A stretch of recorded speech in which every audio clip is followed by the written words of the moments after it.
Okay everyone, welcome back to the Tamiya mountain rider build video series.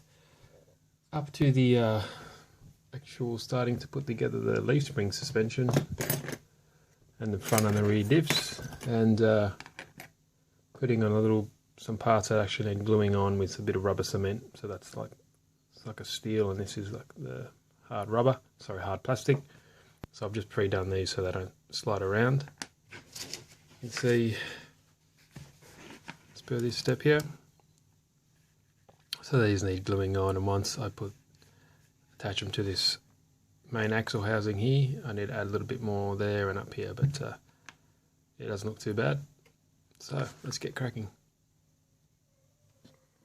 Okay, so the first step here, it asks to actually put together leaf springs, which they're made up of 3 different sizes, like that, put together basically like that. Now, not too sure how hard this will be, like in suspension wise. Moving forward, I might take a spring out to see if it actually makes a difference, but yeah, just taking this center one out, the smallest one, gives it a bit more flex. Maybe I'll take that out. But anyway, got my little ball of, here's a good idea or tip for you guys. Get a spare little magnet and just stick it on the bench somewhere, and everything just sticks to it, so don't lose little screws and stuff, because guaranteed you will lose them, or they'll try and run away from you. Always happens. Okay, so we need the smallest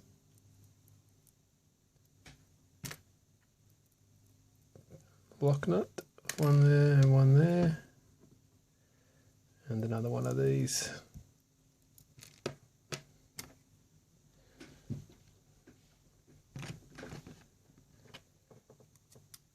So what I'll do, I'll attach all these and I'll get ready for the next step, because it gets a bit fiddly on camera when I try to put all these through.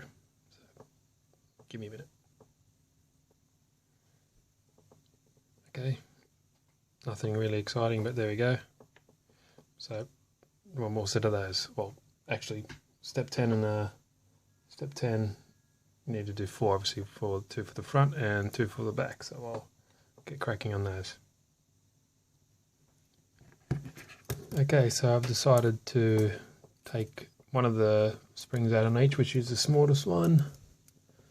Where is it? It's lying around here somewhere. There we go. So I didn't put that one on the outside, but it seems to make a bit of a difference. Okay, so next up,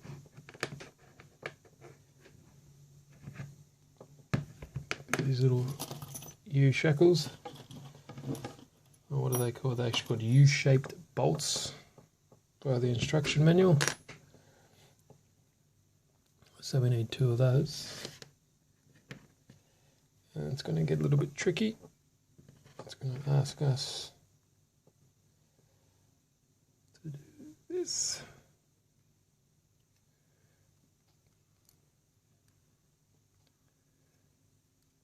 Oh, I see. Like that.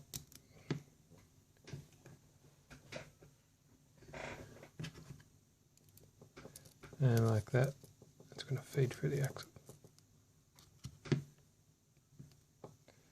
It's pretty hard with trying to look through the viewfinder, but I will manage. So basically it's going to sit on top like this, get the right way, like that.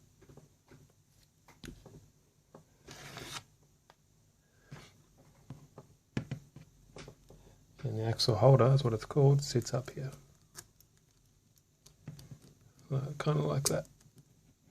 So I'll just loosely fit it here, and I'll pull it all together off camera so you guys can see.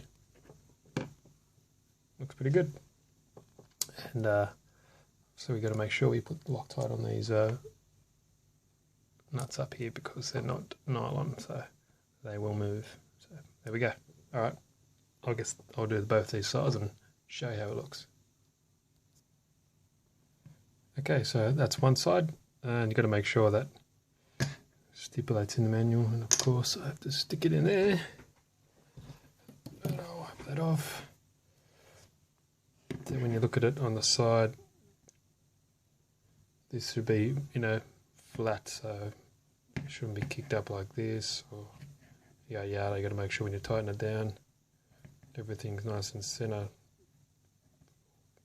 to the shaft here, and this distance here is 6mm.